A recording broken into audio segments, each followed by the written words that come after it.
Afternoon my dear, बैठिए।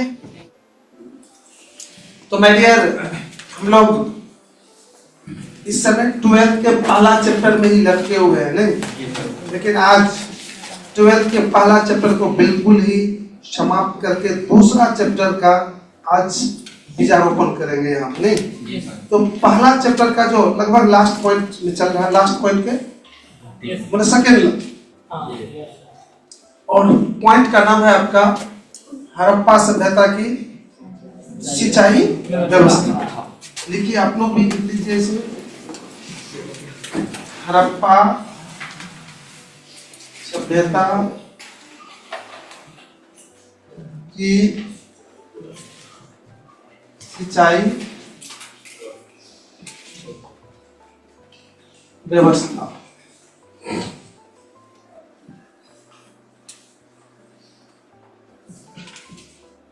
हड़प्पा सभ्यता की सिंचाई व्यवस्था। चलिए 1 मिनट आप लोग शांत हो जाइए। हड़प्पा सभ्यता की सिंचाई व्यवस्था। माय डियर, हड़प्पा में सिंचाई का मतलब होता है खेत को पटाना, फसल में पानी डालना सिंचाई होता है। आप समझते हैं सिंचाई? समझते हैं? बताइए सिंचाई क्या मतलब। खड़े होकर बात करो मेरे, थोड़ा सा सिस्टम आ जाओ, थोड़ा सा खड़े हो जाओ, खड़े हो जाओ ना। बोलो सिंचाई का मतलब। हाँ, कितना दूरी पे है? बहुत कम दूरी पे है ना। देखो ये तू बता भैया, सिंचाई का मतलब खेत जोतना या पटाना, जैसे खेत को हल से जोतते या ट्रैक्टर से, वही सब। देखिए आप बताइए यार, सुनो ना कम से कम। बोलो भाई, सिंचाई का मतलब सर फसलों को पानी देना नियमित समय पर। Right, thank you so much. आप सर हम उस दिन एब्सेंट थे। आप लोग जो कहते हैं हमको, आप लोग को दिखाते हैं कि कहाँ रहते हैं मेरे भाई। ये बगलहा सब कहाँ रहता है, यहाँ पर आता है कि कहाँ रहता है यार। बोरा भाषण। चल बैठ, बहुत बड़ा चुप उसका पता कि कब हो तो कल हमें जीत जेबे, लेकिन चला नहीं आएगी। इधर सुन, मैं बार बार कहता हूं कि जब हम बोलने लगे सारा दुनिया को छोड़ दो। बोलने लगे, जहां पेन है कुछ भी है वही छोड़ दो और तुरंत अंटीना को यहां से मिला लो और एक एक शब्द पर ध्यान दो। चाहे मैं कुछ भी करूं, आपके सीखने योग होगा मेरे, है कि नहीं है? मुंह से कुछ भी निकलेगा तो आपके सीखने योग होगा। प्लीज ये नहीं होना चाहिए जो अभी हुआ है।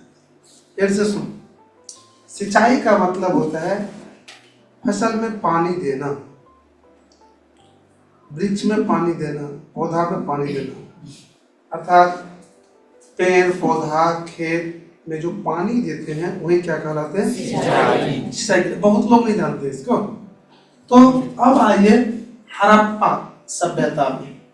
हड़प्पा सभ्यता आप लोग जान चुके हैं कि एक शहरी सभ्यता थी जो अभी है नहीं, वो समाप्त हो चुका है, लेकिन उसका अवशेष धरती के अंदर मिला है और इसलिए आपको पढ़ने के लिए दिया गया। चूंकि इतिहास में तो पुरानी चीज का ही अध्ययन किया जाता है, तो हड़प्पा का अध्ययन करने के लिए दिया गया। और अभी मैं आपको जानकारी दूंगा कि हड़प्पा सभ्यता में खेत को जो पटाया जाता था, खेत में जो पानी डाला जाता है, उसके लिए क्या व्यवस्था है। तो उसके लिए सबसे पहले तो मैं आपसे यह जानना चाहूंगा कि वर्तमान में जो हमारे खेत में जो सिंचाई हो रही है उसके लिए क्या व्यवस्था है।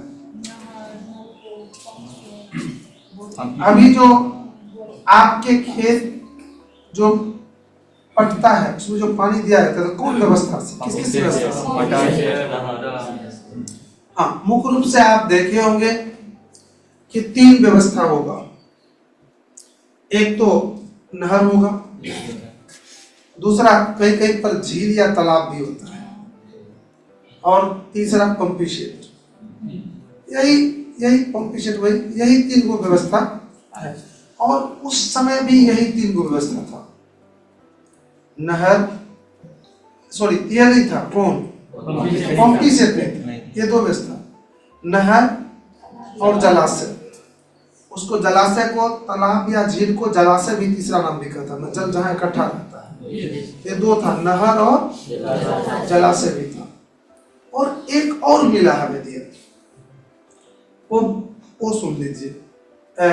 स्नान, सार्वजनिक स्नान घर हुआ करता था, और स्नान घर जो होते थे उसके बीच में एक जलकुंड था।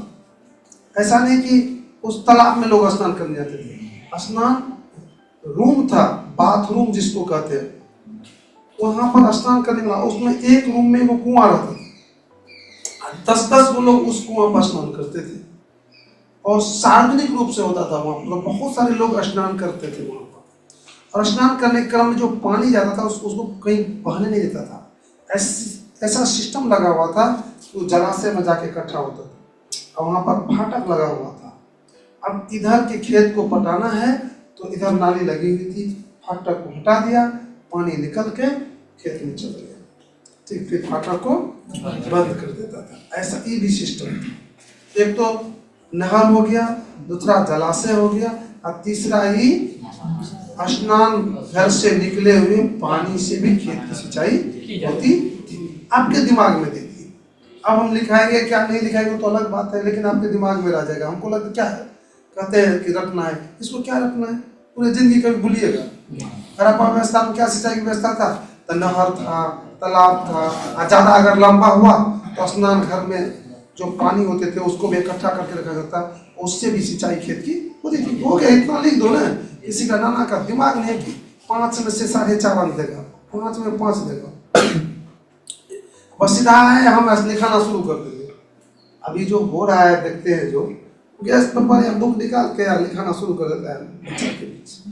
बच्चा सब उब गया है, या रटुमल बन चुका है, या फिर उसके लाइफ समझो ही आज के उस टाइम के बच्चे कहीं कुछ नहीं कर रहे। कम से कम बच्चे में वो विकसित तो होना चाहिए ना, जिससे वो सफलता की ओर जाए। टीचर को चूज करना माय डियर बहुत ही मायने रखता है, क्योंकि आपके लाइफ में टीचर का बहुत अहम भूमिका होता है। उसकी स्टाइल, उसका क्या सिस्टम है, क्या सोच है। लेकिन यहाँ पर देख लीजिए, सिर्फ पैसा पैसा, हमने कम दिन में क्यों पैसा लेते हैं, भर साल पैसा करेंगे ही नहीं। हमको बहुत कुछ बताना है, आपको बहुत अनुभव है, बहुत ठोकर लगा है, बहुत कुछ जाने हैं, बहुत कुछ घूमे हैं, बहुत कुछ पढ़ेंगे। सिर्फ सब्जेक्ट का अच्छा क्या सेकंड लगता है अभी सिंचाई को पढ़ाने में, 2 मिनट दिखा देते हैं, देखो 15 मिनट से बता रहे हैं। अब 15 मिनट से बता रहे हैं तो हम पर कोई नेगेटिव इफेक्ट नहीं आ रहा है। क्यों नहीं आ रहा है? क्योंकि मैं फिक्स पैसा ले लिया हूँ, 1 साल पढ़ाऊंगा आपका, वही मंथली रहता, तुरंत दिमाग में आता, महीना पूरा लालच। झूठों से बकवास क्या कहे, झूठों से बकवास नहीं है माय डियर, ये आपकी कंसेप्ट है, ये आपको रटने से छुटकारा दिलाने वाला बात है मेरा, जो आपको कभी रखने का जरूरत नहीं है। चलो लिख लो। देखिए हड़प्पा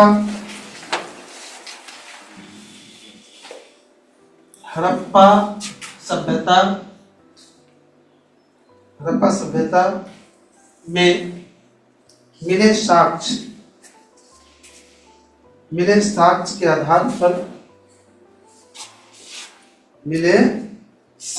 आधार पर यह साबित हुआ है कि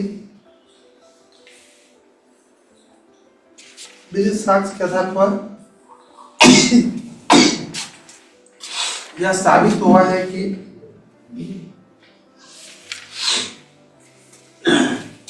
हड़प्पा में साबित हुआ है कि हड़प्पा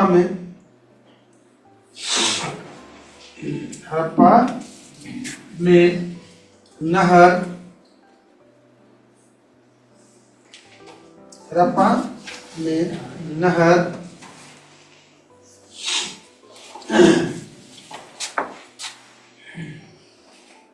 तालाब, जलाशय,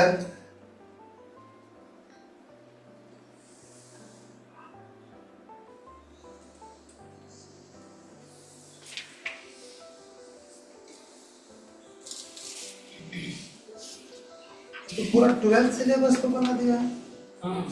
12th के लिए बनाया क्या? सिर्फ बड़ा समय क्या दिया है? 12th के सिलेबस को बना दिया है। सब कुछ तो पढ़ेंगे करेंगे, इसमें सब कुछ पढ़ाएंगे हम जो इसमें है।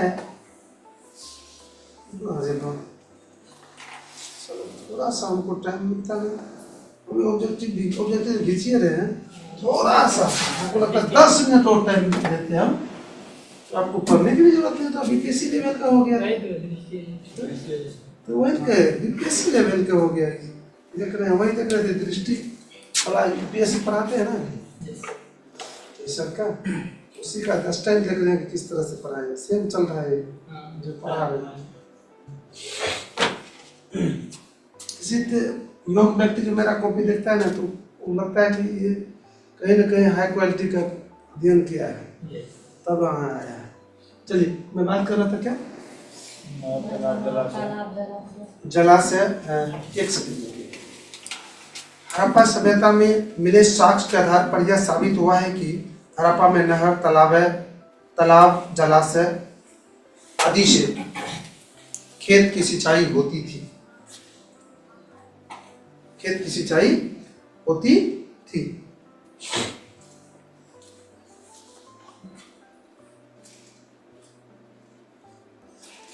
इसके अतिरिक्त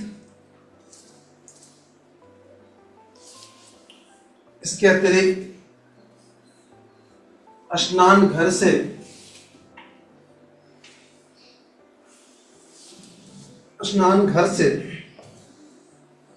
निकलने वाले जल, स्नान घर से, इसके अतिरिक्त स्नान घर से निकलने वाले जल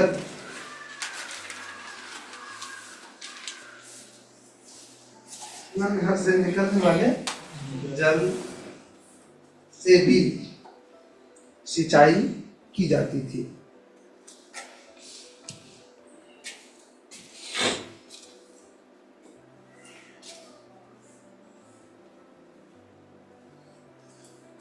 सिंचाई की जाती थी। खत्म। अब हम लोग चलते हैं, लेकिन एक पॉइंट हमको और पढ़ाने का मन करता है। हड़प्पा सभ्यता में जल निकासी की व्यवस्था, पॉइंट बनाए हैं हम, नहीं तो मेन पॉइंट पे एक जोड़ो इसको। पता नहीं उसी टाइम से मेरा मन चल रहा है, ये पूछा भी है कई बार बोर्ड में इस टाइप क्वेश्चन। हड़प्पा सभ्यता में जल निकासी की व्यवस्था या जल निकासी योजना, ऐसे करके कुछ है। हड़प्पा में जल निकासी व्यवस्था ऐसे कर दीजिए, तो एक पॉइंट बना दीजिए।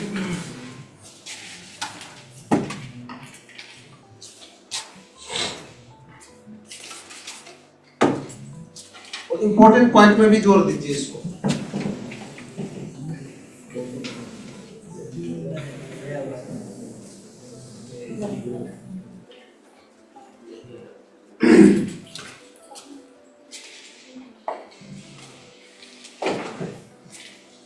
हड़प्पा सभ्यता में जल निकासी व्यवस्था, क्या यहां पर दिया? प्रणाली, मैंने कुछ भी दे सकता। हड़प्पा सभ्यता में जल निकासी व्यवस्था या प्रणाली, इससे संबंधित आपको क्वेश्चन इधर उधर करके पूछ सकता है कि हड़प्पा सभ्यता में वर्षा जल जो इकट्ठा होते थे तो उसको कैसे निकाला जाता है। हड़प्पा सभ्यता में जो घर के बेकार जल होते थे उसको कैसे बाहर निकाला जाता है। बिल्कुल मजा से सुन लीजिए, पेन रखिए, साथ साथ ही लिखना चाहिए था। तो समझाने के लिए पर्याप्त टाइम लीजिए ना।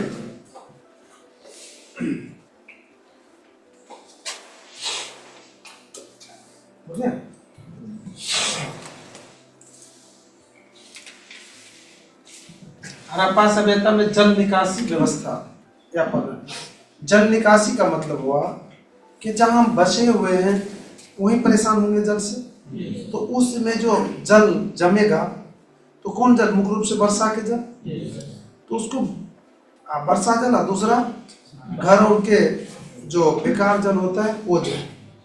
तो ये दो तरह के जल को शहर से बाहर या बस्ती से बाहर करने का क्या सिस्टम था वो जानना है।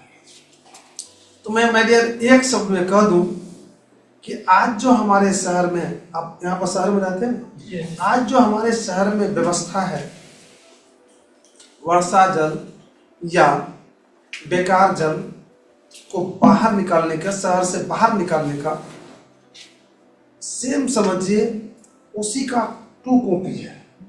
किसका? अगर आप प्रेजेंट के जल निकासी व्यवस्था प्रणाली से परिचित है तो हड़प्पा का समझने में कोई दिक्कत नहीं है। अब प्रेजेंट में अवगत कराता हूं, बहुत लोग जानते भी होंगे, कुछ लोग हो सकता है कंफ्यूजन होगा। प्रेजेंट में क्या कर रहे हैं? मुख्य शहर के सड़क के किनारे बड़ी नाली बनाया जाता है और मोहल्ला के बस्ती के अंदर एक छोटी नाली जाती है और जिस छोटी नाली से हर घर के बेकार पानी के एक पाइप उसमें जुड़े रहते हैं, रहते कि नहीं रहते? और वह छोटी नाली बड़ी नाली में जाती है और बड़ी नाली क्या करते हैं? नहर में जाते हैं या बड़े कहीं दूर जाके किसी जलाशय में चले जाते हैं। और इस तरह से शहर का पानी, तो घर का तो बेकार पानी जाते ही है, साथ साथ जब बारिश होती है तो बारिश का पानी भी उसी नाली से होकर शहर से बाहर हो जाते हैं और फिर शहर में जल जमाव की स्थिति ज्यादा देर तक नहीं रहती है। कभी कीचड़ कीचड़ नहीं रहता। जहाँ ये व्यवस्था ठीक ढंग से नहीं रहती है तो वहाँ जल जमाव की स्थिति बनी रहती है। अब सहरसा में देख लीजिए जाके बगले में, वहाँ बहुत प्रयास करने के बाद ऐसा नहीं है। सुपौल में भी कुछ जगह ऐसे हैं कि जहाँ पर नाली की व्यवस्था ठीक ढंग से नहीं है, तो वहाँ पर ये प्रॉब्लम है। कौन? जल इकट्ठा होने की। तो हड़प्पा में यही सिस्टम था, लेकिन थोड़ा सा अंतर था। आज क्या करते हैं? पहले ईंट का बनता था नाली, आज क्या करते हैं? सीधा सीमेंट गिट्टी बालू से ढाल दिया जाता है, दीवार जोड़ के मजबूत बना देता था। लेकिन वहां पर ये सिस्टम नहीं था। वहां पर सीधा खदा खोद दिए, गड्ढा, और कुछ दिन तो खुले रहता था, उस पर कुछ नहीं दिया जाता। बाद में वो गंदा पानी उनसे बदबू आने लगा, तब दिमाग लगाया कि इस पर कुछ होना चाहिए। तब पत्थर तो खूब था, तब पत्थर के टुकड़ा लाता था और उसके ऊपर से जो आज हम लोग ढक्कन देते हैं, तो ढक्कन की जगह पर क्या था? पत्थर था। और सेम सिस्टम यही था, बड़ी नाली छोटी नाली, हर घर से पानी वहां तक पहुंचती थी। पाइप नहीं था उस टाइम में, तो छोटे नाली ये चीर के अपना लोग भी गाँव घर में भी अभी भी होता होगा। देखिए चापाकल का पानी है तो पतला सा नाली बना देते हैं, उधर प्योज वाला खेत में जाते हैं है ना? प्योज बुझली ना? ये अपना लोग के ग्रामीण लैंग्वेज है, जिसको प्याज कहते हैं, उसी को प्योज कहते हैं स्थानीय भाषा। आलू, आलू को आलू कहता है ना। एक बात जानते हैं, ये जो अपनी ग्रामीण भाषा है इसमें बहुत मिठास है कि नहीं? ये तो शहर का तो इसमें कोनो लस तस नहीं, पूरा उखड़ा भाषा है। चलो आ जाइए, बैठिए। तो शायद समझ गए, इसका भी वर्णन बिल्कुल आसानी से कर सकता है। अब बोर्ड बराबर पूछता है क्वेश्चन, देखिएगा क्वेश्चन बैंक उठा के इस बार भी पूछा है, इस बार भी करा। हम तो देखो ऑन किए हैं आपके क्वेश्चन, क्या करेंगे? देखिए ऑल सिलेबस पढ़ाते हैं, जो पढ़ा होगा लिखा होगा। विद्यार्थी कौन क्या बढ़िया गए? ठीक चुका पढ़ने भी बढ़िया गए सर जी, तो पढ़ने भी बढ़िया से गलो बढ़िया। हम थोड़े से कि ऊपर ट्रेन का पढ़ से कहते सब पूछते हैं आप से देख रहा हूँ। चलो बैठिए, तो लिखो।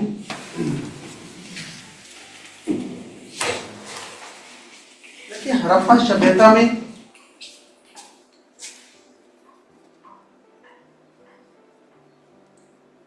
जल निकासी व्यवस्था काफी उत्तम थी। जल निकासी व्यवस्था काफी उत्तम थी।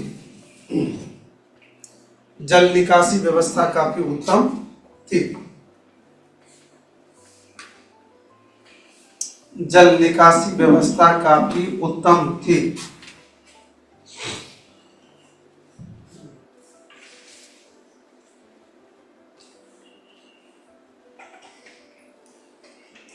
देखिए मुख्य सड़क के सहारे बड़ी नाली बनाई जाती थी। मुख्य सड़क के सहारे बड़ी नाली बनाई जाती थी।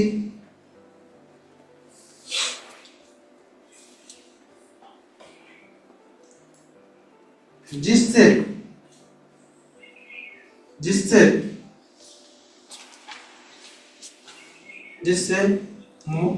मोहल्ला लिख लीजिएगा ना,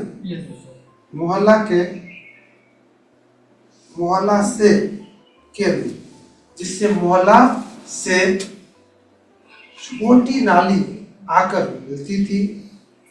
जिससे मोहल्ला से छोटी नाली आकर मिलती थी।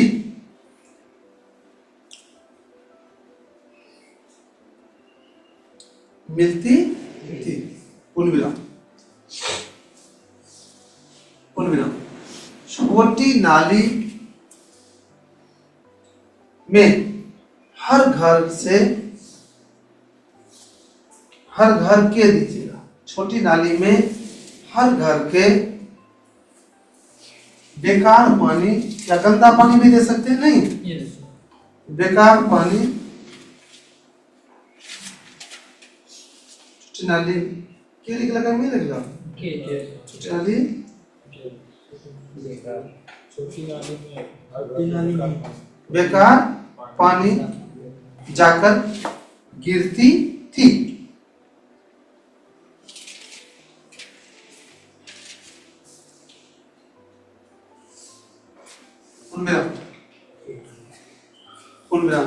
मुख्य नाली, वो जो मुख्य सड़क के किनारे था, मुख्य नाली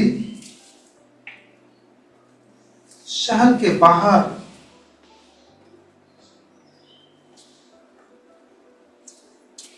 शहर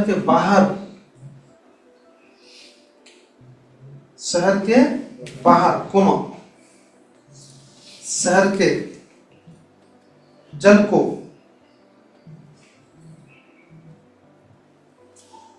पहुंचा देती थी। बहुत अच्छा सेंटेंस। हाँ, शहर के जल को बाहर पहुंचा देती थी। शहर के बाहर शहर के जल को पहुंचा देती थी। पुल विराम। नाली के ऊपर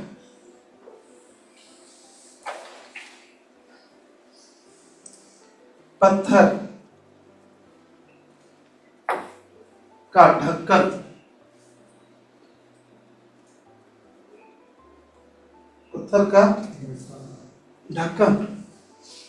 उपयोग किया जाता था। पत्थर का ढक्कन उपयोग किया जाता था। पत्थर का ढक्कन उपयोग किया जाता था। पत्थर का ढक्कन उपयोग किया जाता था। हमारे जानते हैं, नाली जब गंदा हो जाती है ज्यादा तो उसको क्या करते हैं, नियमित रूप से सफाई भी होती थी। वहां भी नियमित रूप से सफाई होती थी। ठीक, जानते हैं कचरा उचरा को जिस तरह से मैंने क्या करा, टू कॉपी हो रहा है। जिस तरह से देखिए कचरा उचरा को करने के लिए डस्टबिन का प्रयोग होता है आजकल, प्लास्टिक का, तो वहां ये तो नहीं था, लेकिन जगह जगह पर खदा खुना जाता था सड़क के किनारे। वहां पर आके सब अपना कचरा को गड्ढा में डालते थे। वैसे कहते हैं कि हम लोगों सीखा है भाई, वहीं से सब कुछ सीखे। कुछ होगा चर्चा कीजिए ना, और आपा सभ्यता से मिलेगा। आप जिस चीज का चर्चा करेंगे हो आपा से मिलेगा आपको। चलिए क्या लिखे? सेकंड का उपयोग साथ ही नाली की नियमित सफाई भी होती थी। साथ ही नाली की नियमित सफाई भी होती थी।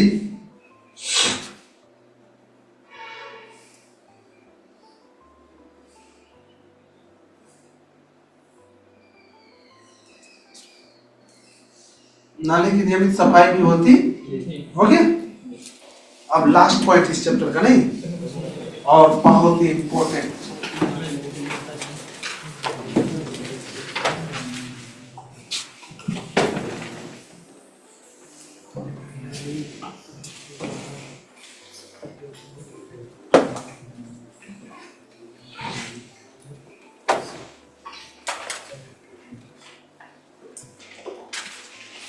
प्रमुख स्मरणीय तत्व।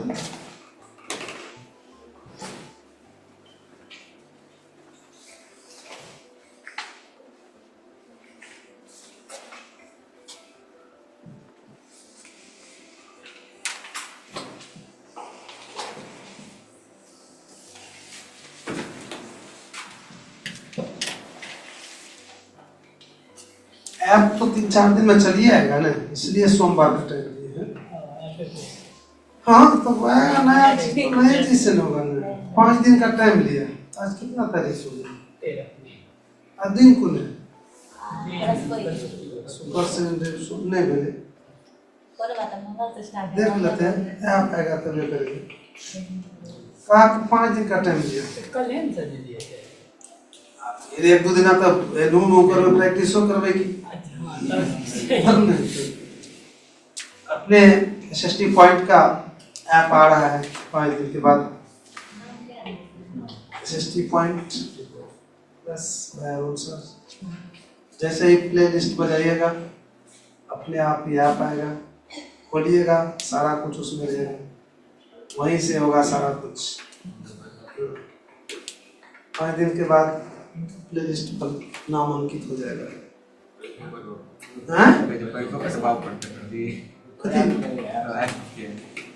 इसको आप लोग को पैसे से डरता है,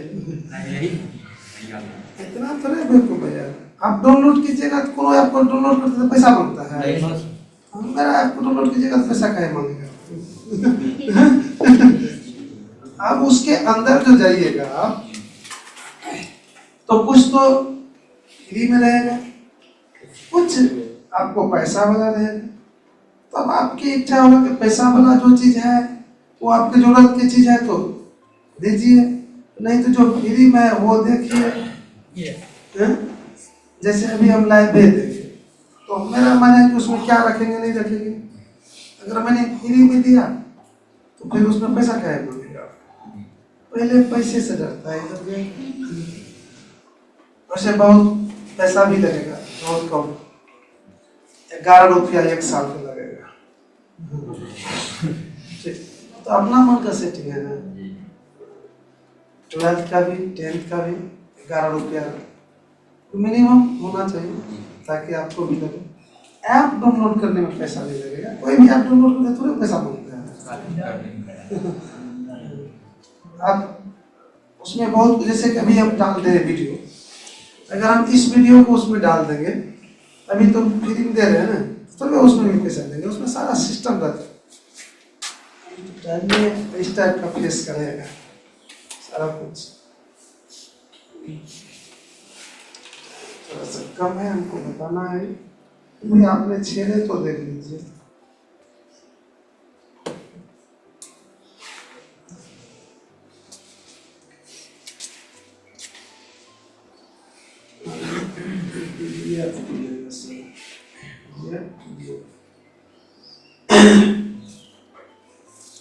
ये 4 को केस दिया था, सबका पसंद यही हुआ है। 6 को दिया, किस टाइप का खोलिएगा तो रहेगा इस टाइप। 1 नंबर चीज हम ये चूज कीजिए, ये इस टाइप का रहेगा अपना, जैसे खोलिएगा तो इस टाइप का रहेगा।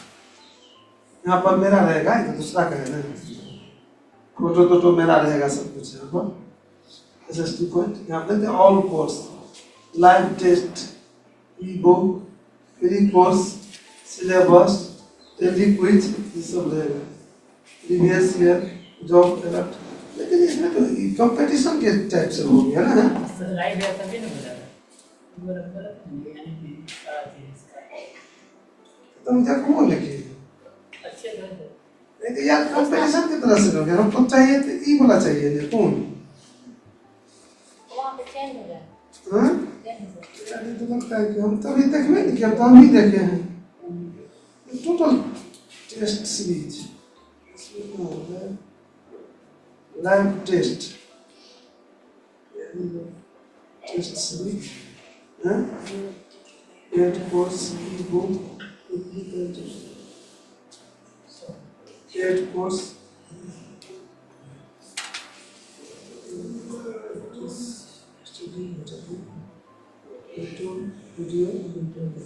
बढ़िया छै एक नंबर हम चाह रहे थे। ये देखो एक नंबर वाला ही है।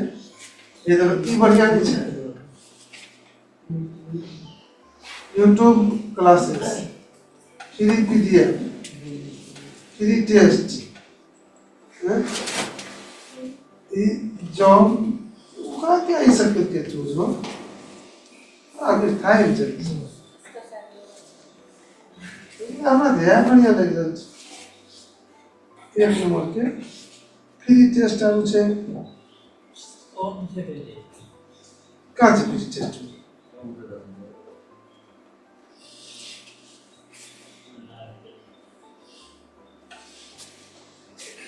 कौन छै free test free course free test live test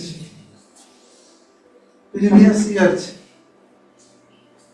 job alert current affairs daily quiz क्या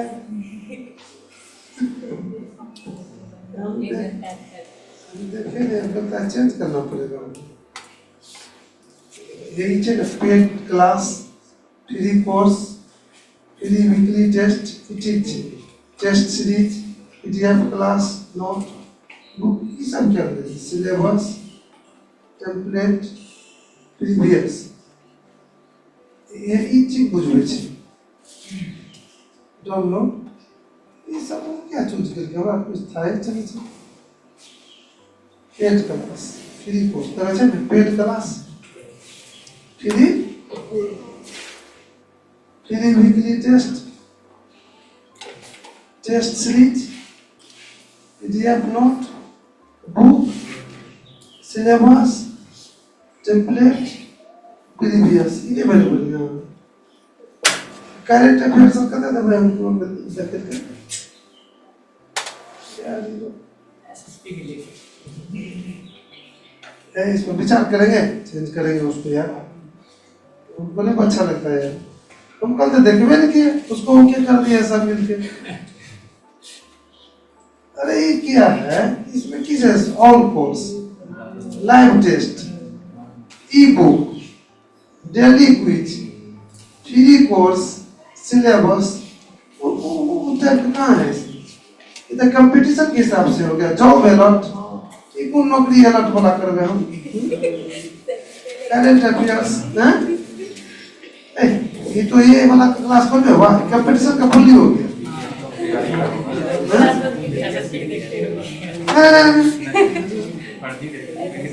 ये देखो ये paid class free course free weekly test test series PDF class book ये सब देंगे।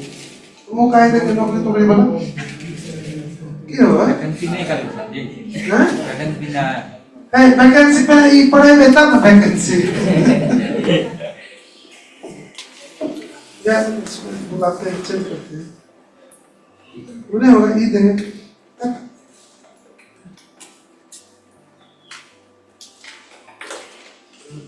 गड़बड़ बैग में पहले हम गौर से देख लिए तो चलो पहले प्रमुख स्मरणीय तत्व, इसमें क्या लिखाते हैं? ऑब्जेक्टिव टाइप का लिखाते हैं। अर्थात इस चैप्टर का जितना भी ऑब्जेक्टिव है टोटल आपको इसके अंतर्गत होगा और यह बहुत ही महत्वपूर्ण होगा। मैं बताया था दूसरा विषय में, इसका तो पहला ही है। यह आपके बोर्ड की दृष्टि से भी और लाइफ की दृष्टि से भी, बोर्ड तो पूछने जो करेगा 4 से 5 को ऑब्जेक्टिव पूछेगा इसका, और 5 को ऑब्जेक्टिव इसी से रहेगा। और भारत की कोई भी एग्जाम क्यों नहीं हो कंपटीशन का, उसमें इससे कम से कम तो 2 को पूछता है हड़प्पा सभ्यता से, और वो भी इसी से पूछेगा। समझे? कंपटीशन के लिए 2 अंक, बोर्ड के लिए 4 अंक। कंप्लीट है, कंप्लीट है नहीं, कंप्लीट करने जा रहे हैं। चलिए 1 नंबर लीजिए, थोड़ा सा 10 मिनट खींचिए बढ़िया से। देखिए हड़प्पा सभ्यता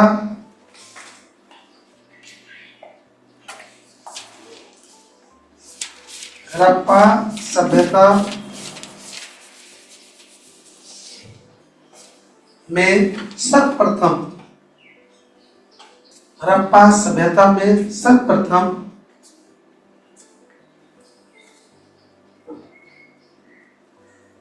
हड़प्पा सभ्यता में सर्वप्रथम हड़प्पा का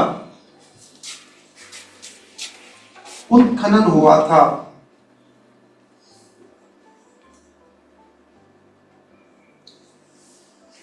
उत्खनन हुआ था।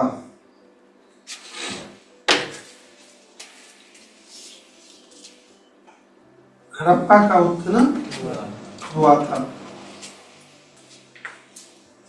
नेक्स्ट,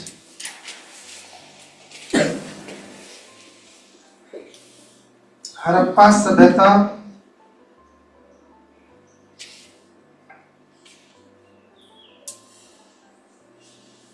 दूसरा बिल्कुल क्लास में तो बहुत थी, क्या हुआ? ये देखिए ना, एक है तो एक आए कुछ हो रहा है, आप तो होना चाहिए। देखें,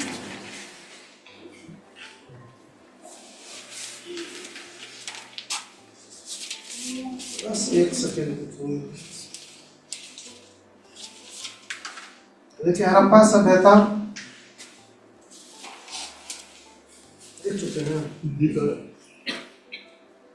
कांस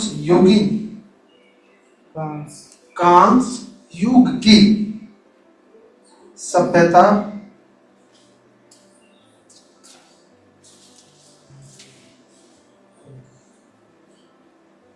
थी।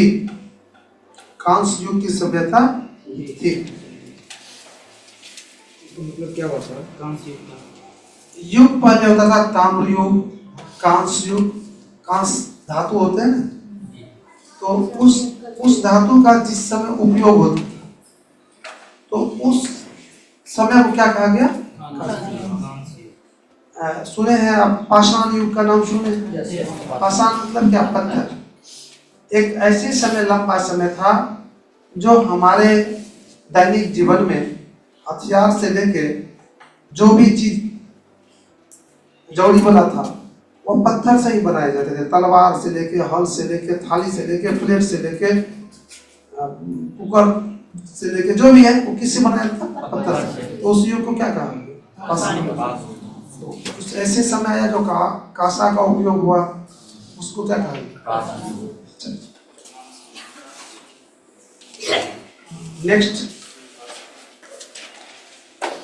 नेक्स्ट लिखिए, हड़प्पा सभ्यता का सबसे बड़ा नगर।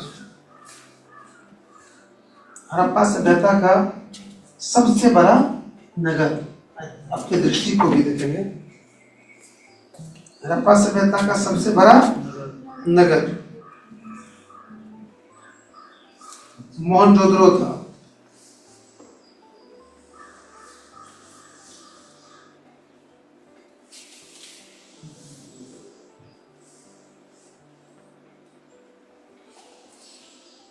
नेक्स्ट,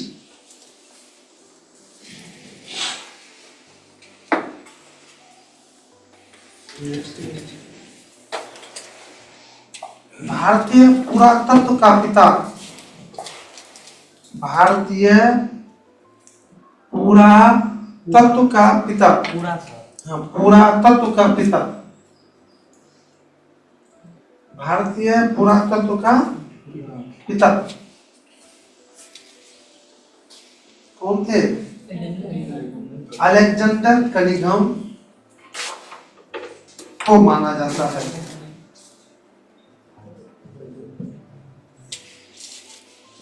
अलेक्जेंडर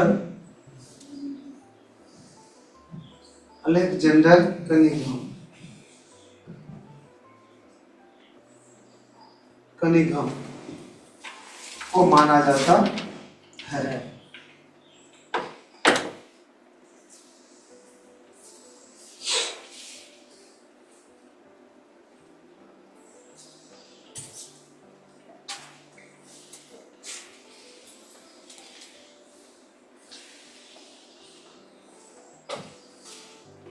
नेक्स्ट, हड़प्पा सभ्यता को सिंधु घाटी की सभ्यता भी कहा जाता है।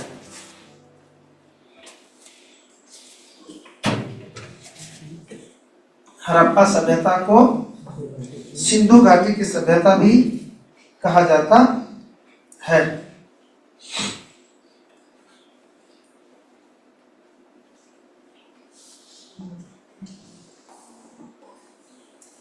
सभ्यता भी कहा जाता है। नेक्स्ट, हड़प्पा की लिखेगा, हड़प्पा की प्रमुख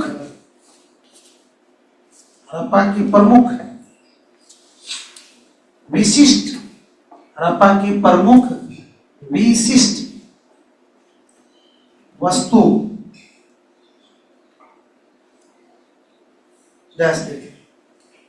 वस्तु मोहर है।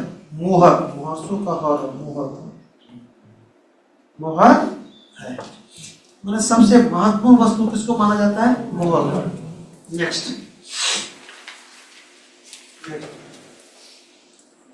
हड़प्पा सभ्यता, आइए, हड़प्पा सभ्यता, आप लोग इतना लेट, सभी आदमी, सभी आप तो अकेले गए थे ना? लोग बोले थे 6 बजे चलिए इसको लिख लीजिए, प्रमुख स्मरणीयता।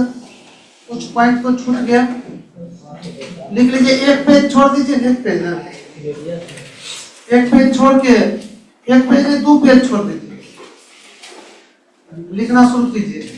7 नंबर से लिखिए, तब समझाएंगे बाद में। हड़प्पा सभ्यता में नर्तकी समझते हैं क्या होता है? नर्तकी मतलब नाच करे वाला, डांसर। हड़प्पा सभ्यता में नर्तकी की मूर्ति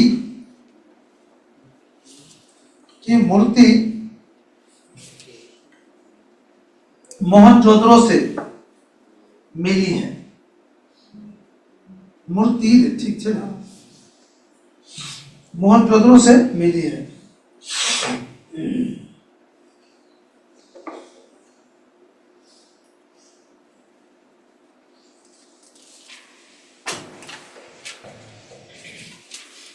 कितना नंबर हुआ? नेक्स्ट, हड़प्पा का खोज,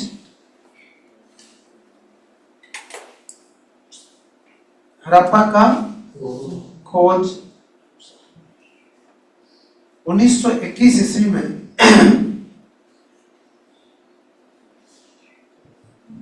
दयाराम साहनी द्वारा, दयाराम साहनी द्वारा हुआ था।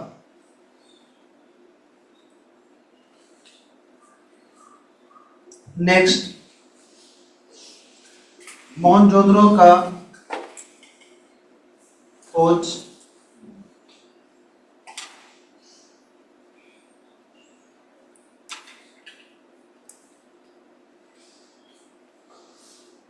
मोहनजोदड़ो का खोज 1922 ईस्वी में मोहनजोदड़ो का खोज 1922 ईस्वी में राखल दास बनर्जी द्वारा हुआ था।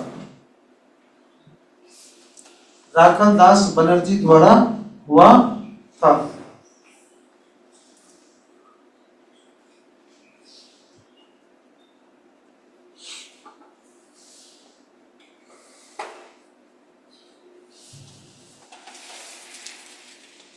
यार पढ़ाइएगा नहीं, 12 बजे आज ये दे देंगे, आपका यूट्यूब पर जाता है सर 12 बजे, 12 बजे इसको यूट्यूब पर दे देंगे। नेक्स्ट, जो लेंथ चाहे देख लीजिएगा। नेक्स्ट, हड़प्पा में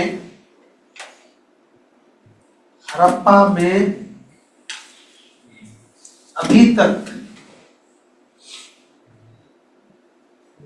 1022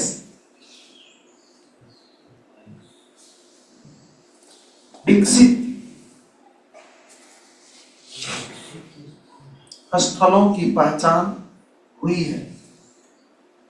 हड़प्पा में अभी तक 1022 विकसित स्थलों की पहचान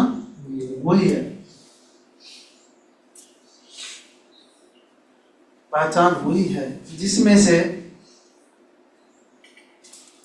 हड़प्पा में अभी तक 1022 विकसित स्थलों का की पहचान हुई है, जिसमें से 406 पाकिस्तान में,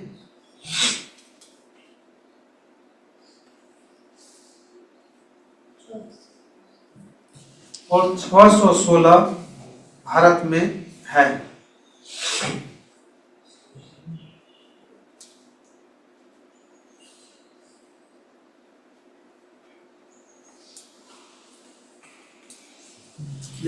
हड़प्पा सभ्यता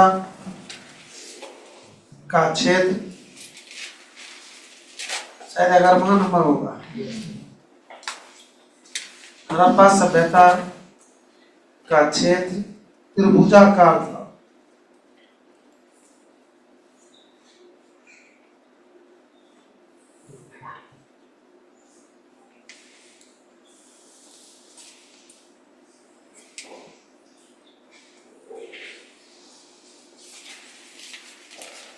नेक्स्ट, हड़प्पा सभ्यता त्रिभुजाकार था। उसको उधर चाप रहा है। नेक्स्ट, हड़प्पा सभ्यता एक नगरीय सभ्यता थी।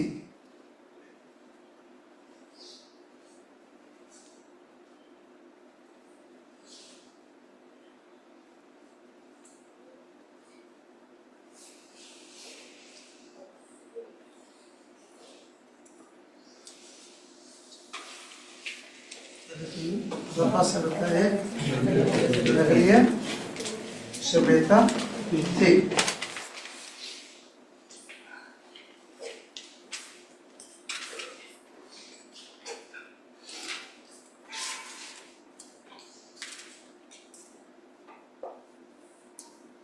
नेक्स्ट, हड़प्पा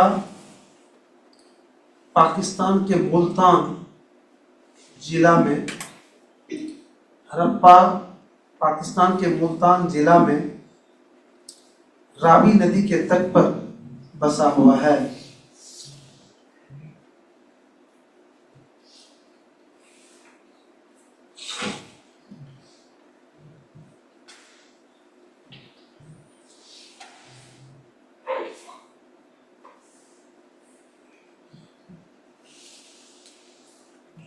नेक्स्ट,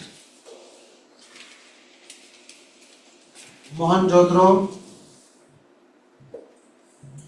सिंधु नदी के पूर्वी तट पर बसा हुआ है। 14 नंबर ना।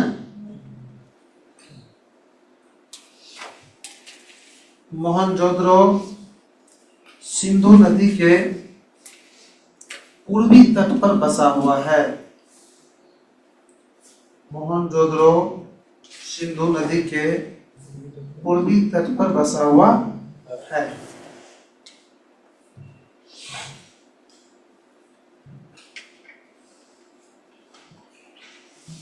मोहनजोदड़ो सिंधु नदी के पूर्वी तट पर बसा हुआ। Next 15 number. मोहनजोदड़ो का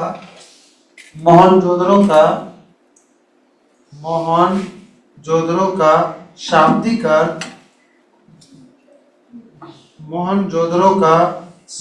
अर्थ मृतकों का टीला होता है।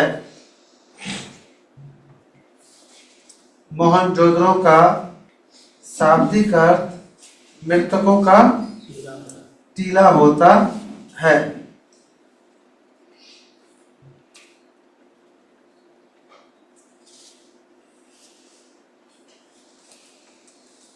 नेक्स्ट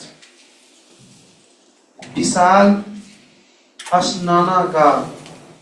विशाल स्नान करने वाला घर जिसको कहते हैं विशाल स्नानागार।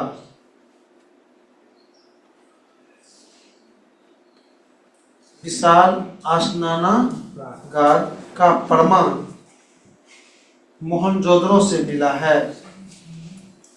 विशाल स्नानागार का प्रमाण कहां से मिला? मोहनजोदड़ो से मिला है।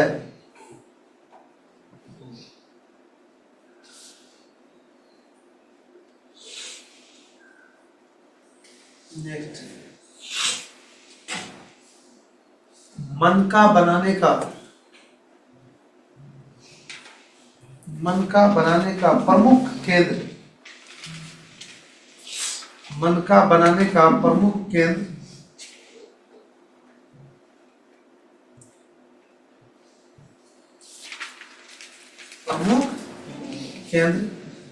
चंद्रहुद्रो था।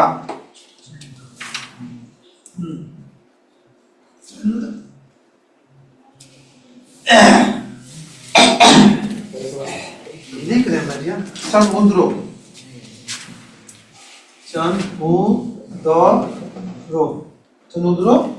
था।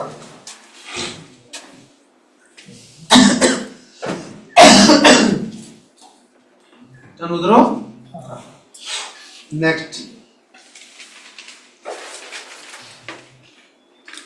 काली बंगन का शाब्दिक अर्थ काली चूड़ियां होता है।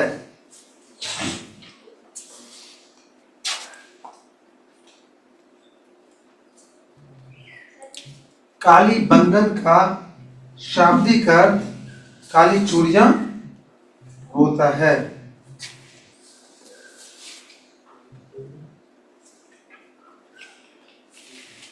काली चूड़ियां होता है।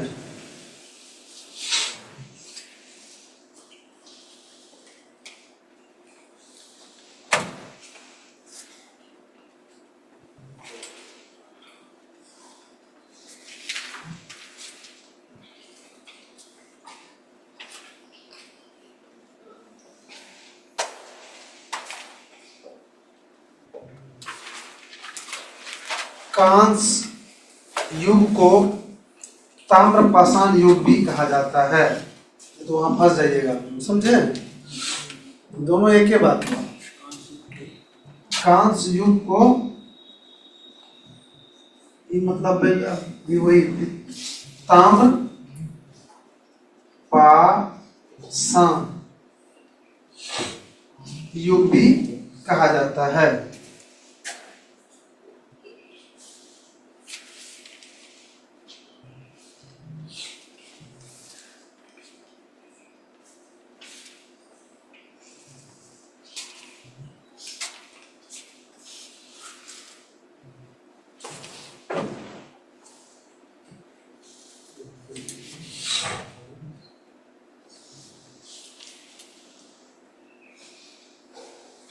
नेक्स्ट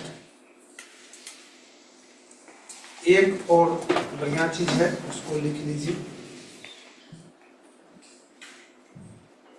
देखिए, गोदीबाड़ा का प्रमाण लोथल से मिला है। गोदीबाड़ा किसको कहा जाता है? बंदरगाह, जहां पर जलयान आके रुकती है नियमित रूप से और खुलती है। गोदीबाड़ा का प्रमाण कहां से मिला है? लोथल से मिला है।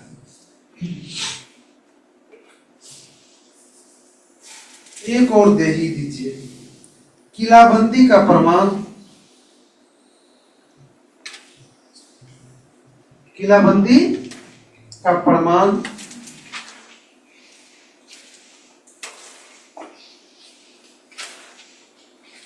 धौलावीरा से मिला है। किलाबंदी का प्रमाण धौलावीरा से मिला है। तो अफसोस क्यों कर रहे हैं आप लोग? तो छूट रहा है क्या? क्या के धौलावीरा और लिख का प्रमाण कहते हैं एक और जगह से मिला है। धौलावीरा या लगा सकते हैं, जगह है वहां पर। धौलावीरा या नहीं, धौलावीरा एवं किलाबंदी बनावली दोनों जगह से मिला है। धौलावीरा हो बनावली से भी मिला है। धौलावीरा एवं बनावली से बस बैठ है। दोनों करके देना था बस। कितना हुआ मेरी है? और देख लेते हैं एक दो। नेक्स्ट, पशुपति पशुपति सीप की मोहर, पशुपति सीप की मोहर पर, पशुपति शिव की मोहर पर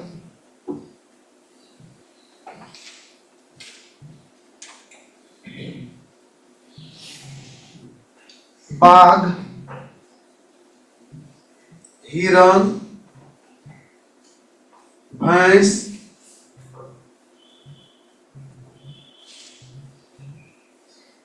का चित्र है। भैंस का चित्र है।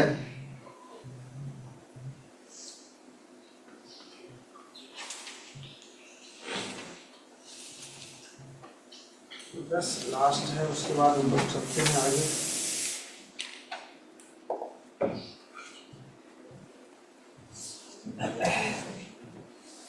देखिए, सिंधुवासी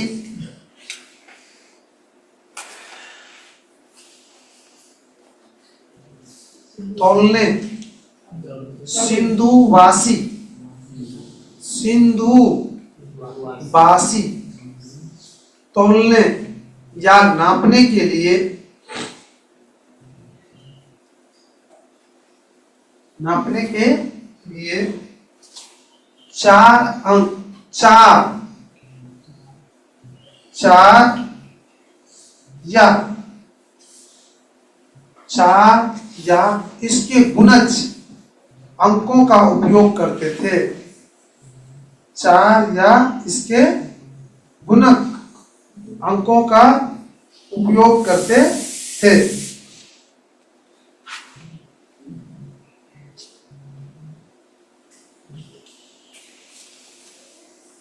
बस सब 2 मिनट रुक जाइए।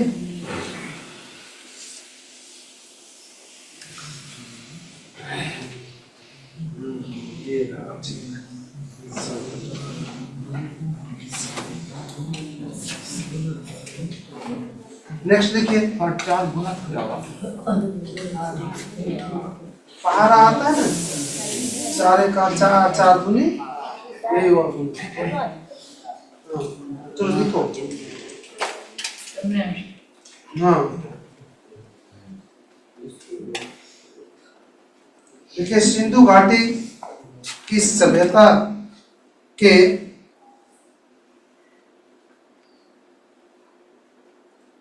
सिंधु घाटी की सभ्यता के किस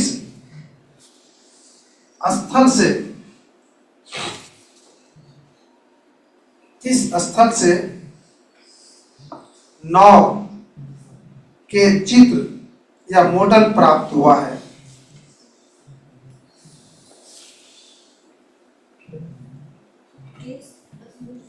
किस स्थल से नाव के चित्र या मॉडल प्राप्त हुआ है?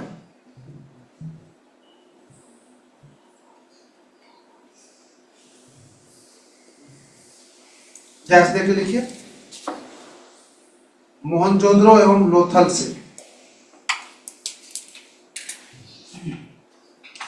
मोहनजोदड़ो एवं लोथल से।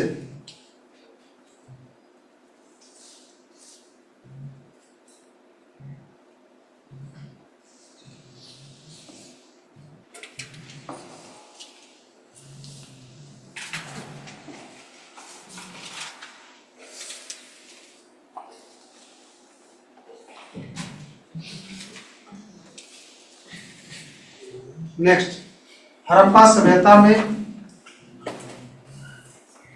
बस लास्ट जूते हुए जूते हुए जूता मतलब ये भी नहीं बनाने जूते हुए खेत का प्रमाण। हड़प्पा सभ्यता में जोते हुए खेत का प्रमाण क्या बात है? जोते हुए खेत का प्रमाण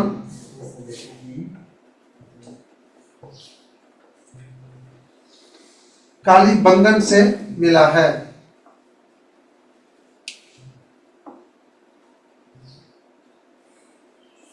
कालीबंगन से मिला है।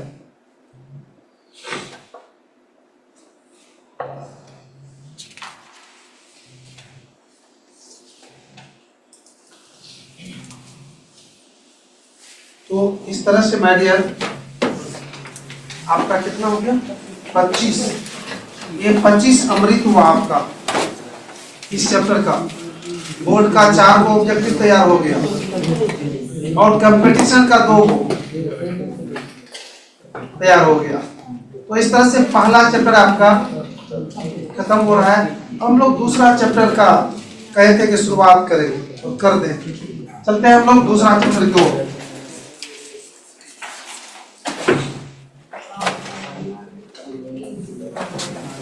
कल भी है ना क्लास? कल दूसरा को समाप्त करने का टारगेट बना लो, हैं? नहीं होगा? आज इम्पोर्टेंट पॉइंट हो ही जाएगा ना, बहुत टाइम है, 20 मिनट टाइम है।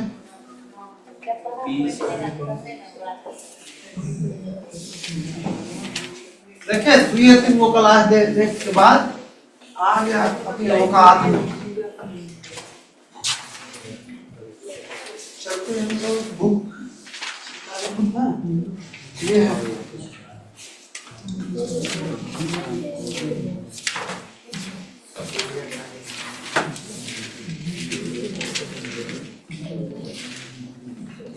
इसमें क्या है? विषय 2 शायद मालूम है आप लोगों को, 3 पार्ट में है हिस्ट्री। पहला पार्ट हम लोग पढ़ा रहे हैं, उसका दूसरा चैप्टर। और पहला पार्ट में कितने चैप्टर हैं ये तो आपको बताया ही नहीं, हम शायद बताए हैं? नहीं बताए? कब बताए? 4 मात्र 4 चैप्टर है, उसमें से एक चैप्टर खत्म, दूसरा जा रहा है, दूसरा शुरू कर रहे हैं, बना रहा है पहला।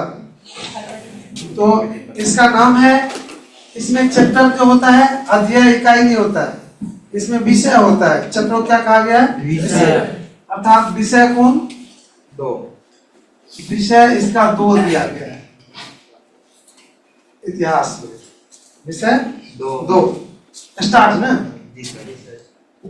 स्टार्ट 12th हिस्ट्री, 12th ये स्टार्ट हो गया। लिख लिया आप लोग? उसमें तो लिखे ही नहीं तो लिखिएगा क्या? चैप्टर का नाम है माय डियर राजा अब लिखते चलिए साथ साथ, बाद में कहिएगा फिर लिखेंगे, समझाने लगे। राजा, राजा कोमा किसान, ये चैप्टर का नाम है, किसान और नगर, और नगर, और कब से कब तक का, लगभग 600 ईसा पूर्व,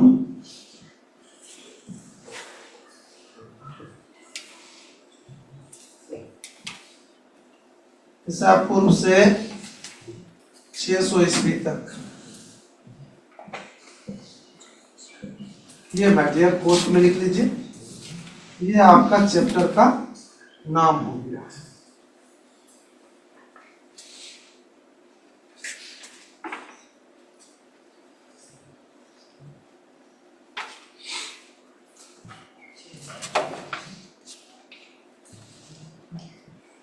जल्दी से लिख के हमको सिग्नल दीजिए कि हम लिख लिए, फिर हम आगे बढ़ेंगे।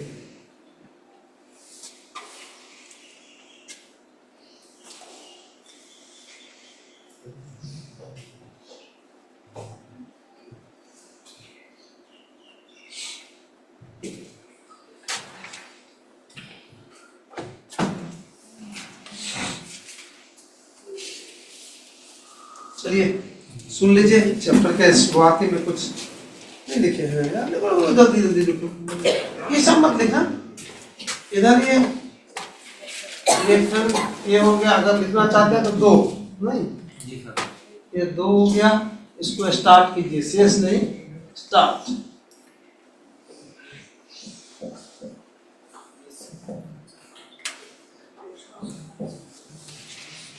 तारीख 13,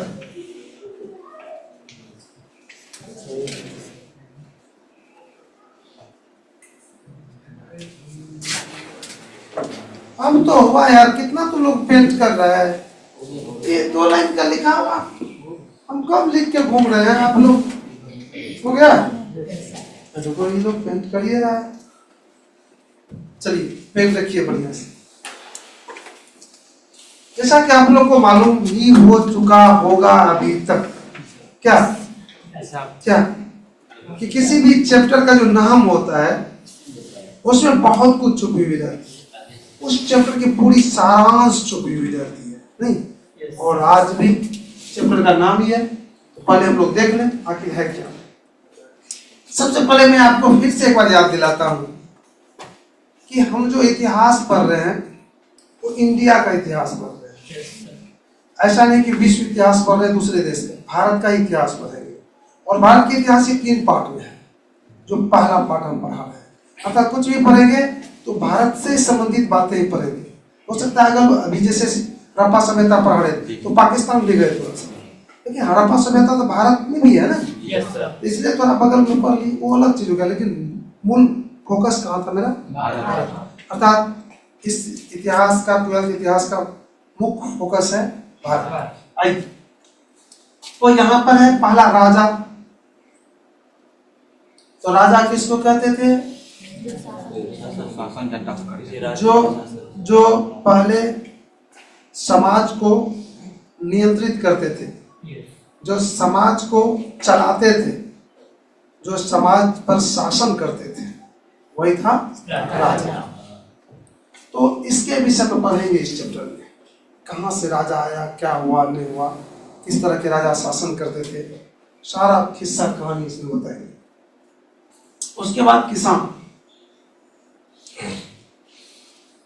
कि भारत में जो पुरानी सिस्टम में किसान की क्या हाल थी, क्या किसान खेती करते थे तो किस टाइप की खेती करते थे, उसको क्या क्या परेशानी होती थी, क्या क्या लाभ होता था, उसका टोटल चीज पढ़ेंगे इसमें किसान। उसके बाद नगर, उसके बाद नगर या अथवा शहर के विषय में पढ़ेंगे कि शहर का रूप रंग कैसा था, शहर में क्या होता था, भारत के कौन कौन पुराने शहर हैं या कहाँ कहाँ पुराने शहर विकसित हुए थे। और फिर शहर का विकास किसके सहारे हुआ था?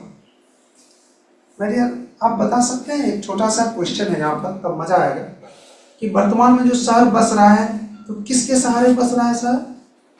थोड़ा थिंक करो, बोलिए बोलिए, किसके शहर? किसान के शहर है? हाँ भाई यार, शहर नगर एक ही बात हो, फरियाबाद से किसके शहर है? पानी के शहर है। नहीं सर, जहाँ यातायात का सुविधा हो, रोजगार हो। अब मैं बता रहा हूँ कहाँ शहर का विकास हो रहा है यार। तुम लोग को जहाँ धार्मिक स्थल हो जाता है उसी अगल बगल में शहर बस जाता है। जहाँ रेलवे स्टेशन हो जाता है, बस स्टैंड हो जाता है, वहाँ क्या बन जाता है? जहाँ उद्योग स्थापित हो जाता है वहाँ क्या बन जाता है? जहाँ चौक होता है, चारों रोड एक दूसरे क्रॉस करता है, और वहाँ पर जाके अगर बस्ती हो तो वहाँ पर भी बन जाता धीरे धीरे क्या? चौक, फिर बन गया शहर। ये मैं सिंपल पूछा था, तो आप लोग कहाँ कहाँ भौंकाने लगे। अरे आप नहीं देख रहे हैं कि आपके गांव में जो चौराहा था बगल में, धार के बगल में, तो कैसे वहां पर शहर का रूप ले लिया? ले आवा कि नहीं हुआ? दुकान दौरी सब चल रहा, सिगियावन जो बगल में है, नहीं लिया है? सिगियावन चौक है ना यार, उससे पहले किशनपुर लो, पहले किशनपुर भी सिगियावन के रूप में था, तो बन गया आज शहर टाइप में सब। अब कुछ दिन के बाद सिगियावन ले लेगा किसका रूप? किशनपुर का। किशनपुर ले लेगा सुपौल का, इतना दावा करेगा कि मैं जिला, कि मुझे जिला बना दीजिए। तो राजा, किसान, नगर, ये तीन चीज को डिटेल रूप में पढ़ेंगे, और दो चीज मुख्य रूप से पढ़ेंगे।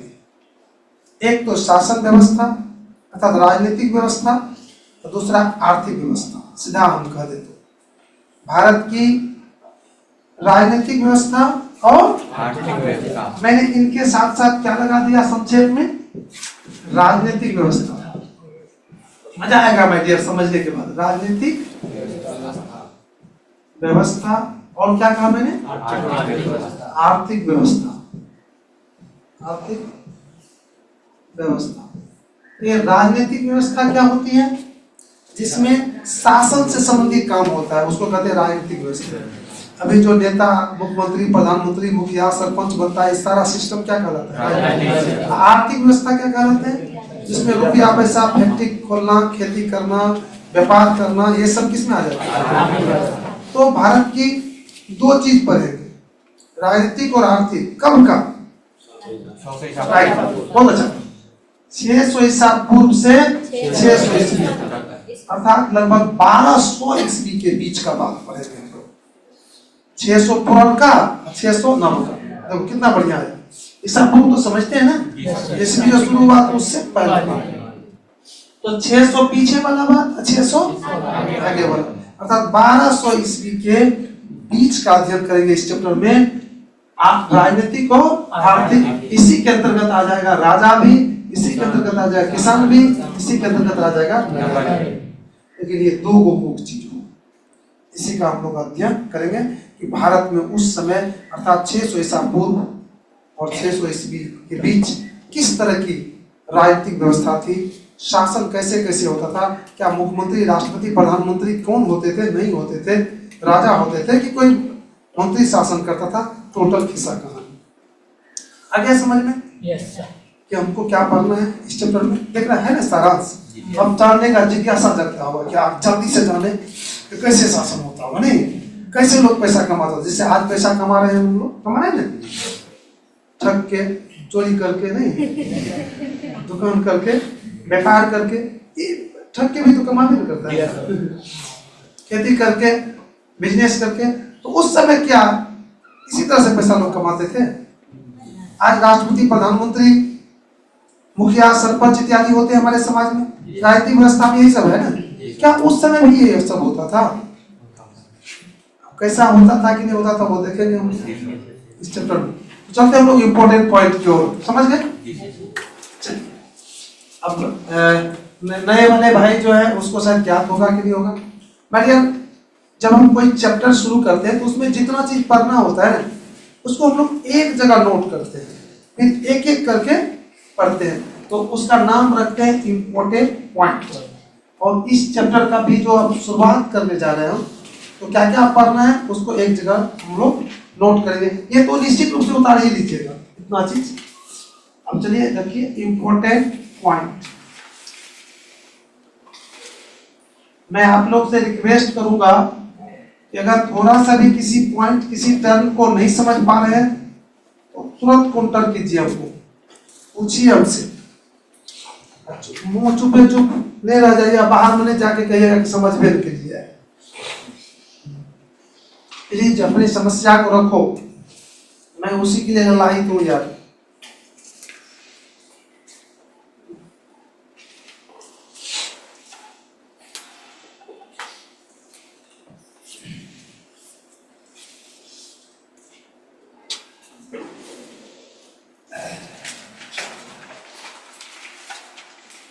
शुरू करें। शुरू हुआ है,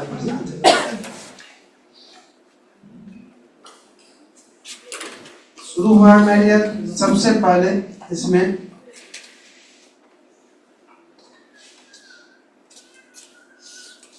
महाजन पद से,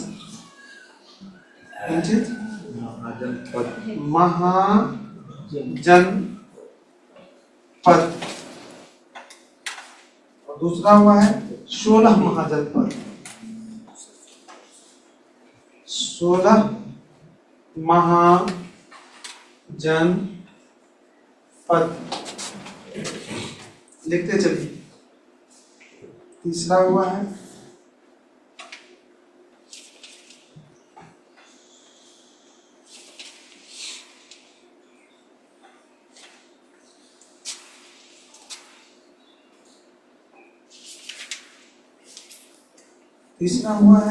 अभिलेख।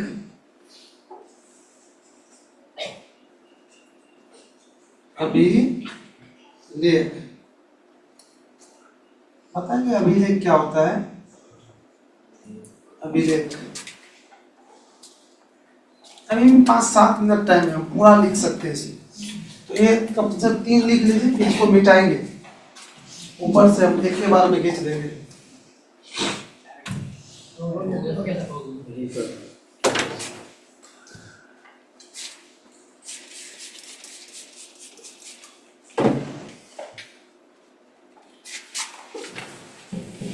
टाइम अगर इसी टाइप से मिले ना, 2 घंटा मिले, इन 2 घंटे में बोरिंग थोड़े होने देंगे। देखो 2 घंटा होने जा रहा है, पता चला है कि 2 घंटा निकला है। अगर क्लास में बोरिंग हो जाए, बोर कैसे हो जाइएगा? रसगुल्ला मिलेगा इधर से तो वो चपर चपर कीजिएगा कि क्यों है बोरिंग होगा।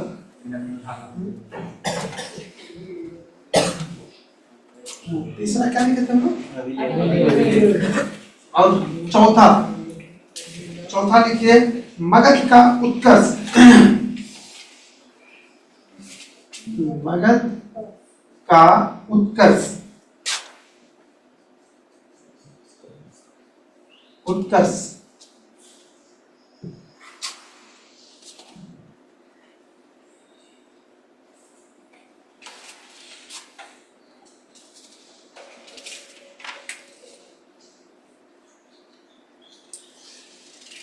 मगध का उत्कर्ष।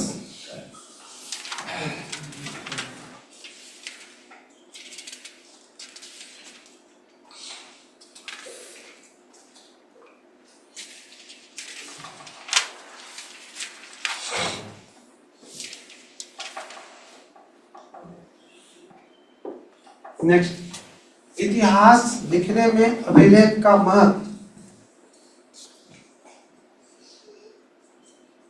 इतिहास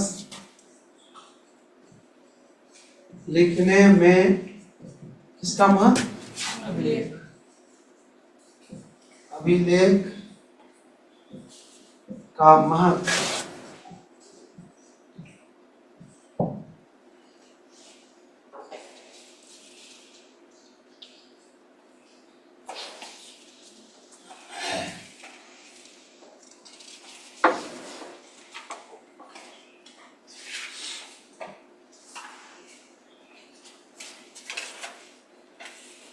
चलते हैं हम लोग डायरेक्ट मौर्य साम्राज्य का परिचय।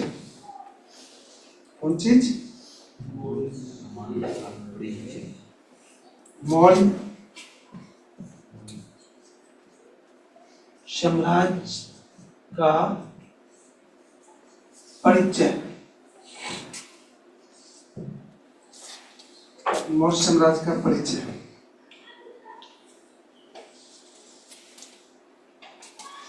नेक्स्ट, मौर्य इतिहास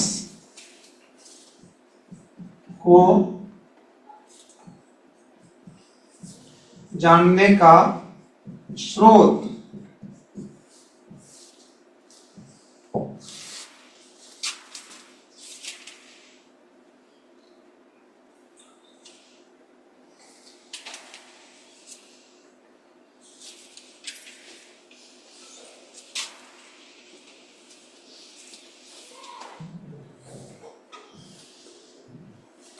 कलिंग युद्ध,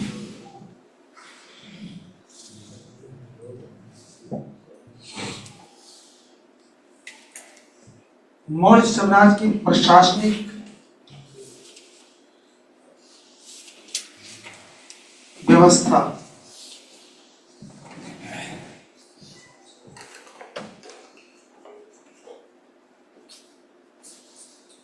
क्या हुआ? साम्राज्य की क्या हुआ? पुष्पा जी, प्रशासनिक व्यवस्था।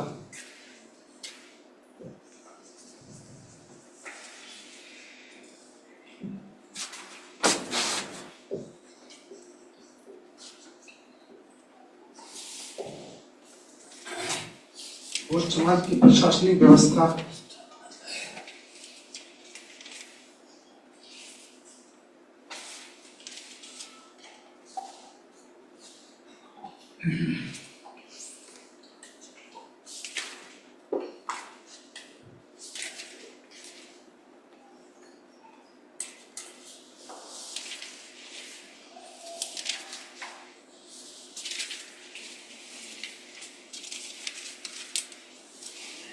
एक और है मेजर, ये है क्या?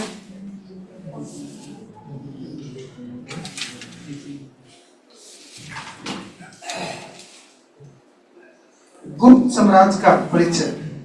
कौन? गुप्त वंश या साम्राज्य लिखे तो कोई बात नहीं, का दोनों ठीक है मेरे परिचय। 12 में है गुप्त इतिहास को जानने का स्रोत। 11 गुप्त इतिहास को जानने का स्रोत।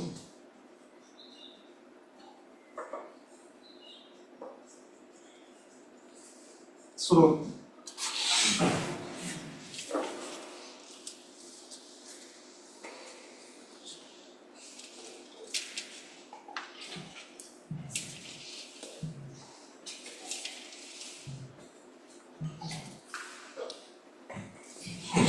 बस एक दो और है।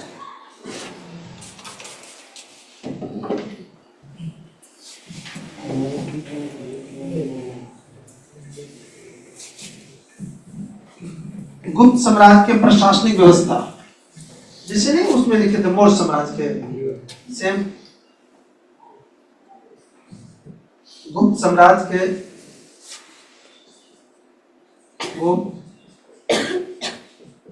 साम्राज्य के प्रशासनिक व्यवस्था। प्रशासनिक व्यवस्था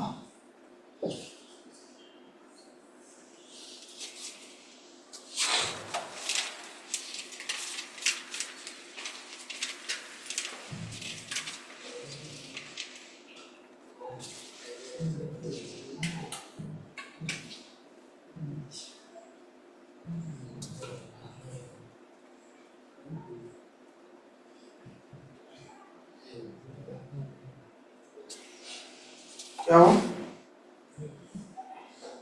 एक और लिख लीजिए, अशोक की उपलब्धियां।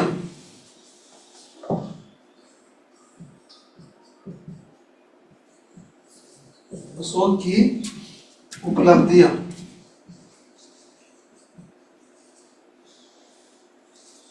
यहाँ ईश्वर कुछ नया पढ़ाएंगे। छोड़ेंगे नहीं।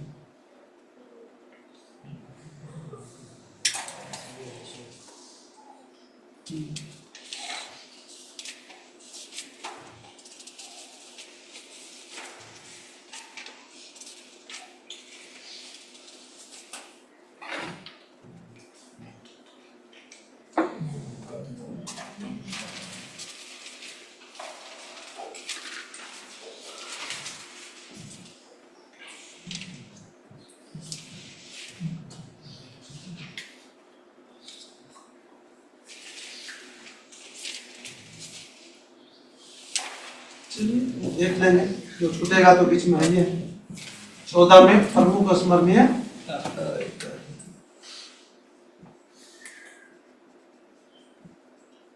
प्रमुख स्मरणीय, तो ये मेरियर कितने हो गए, 14 नहीं, 14 पॉइंट आप लोग का हुआ इसमें।